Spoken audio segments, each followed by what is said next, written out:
Okay, for the last part of this, I'm gonna add my scoops of ice cream on top, and it makes it look like this is actually supposed to be a scoop, but this is really a tracer. The dots of glue or the dots on it are actually showing me where I'm gonna put the glue once I get it traced on my paper. So when I go to the paper bucket, I wanna focus on the fact that I probably don't wanna get pink, because if I get pink, it's gonna kind of blend in with the background. But you can always add sprinkles on top of it too later on. So I want to focus on colors that I have not used on my paper. So I grabbed 3 pieces. I actually was only showing you, so you can only get 2 pieces at a time. So I'm going to start with these 2.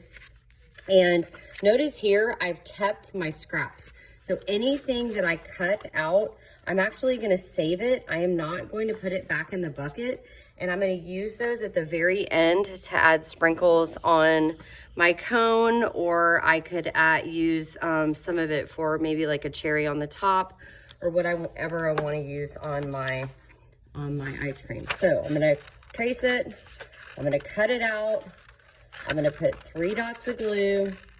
And if you need to, go ahead and draw those dots on there with a pencil so you know where to put your glue dots. And then you're going to stack it up on your paper. Now you want your scoops to kind of go straight up, because we might, if we have time, we might actually add a border around the outside, which we don't always do. And so I kind of want to that's why we left a little space on the bottom here.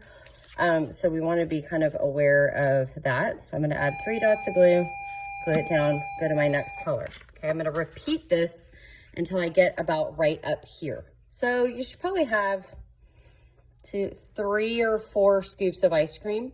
Okay, now say that I'm done and I have my ice cream. Actually, I'll come back to that.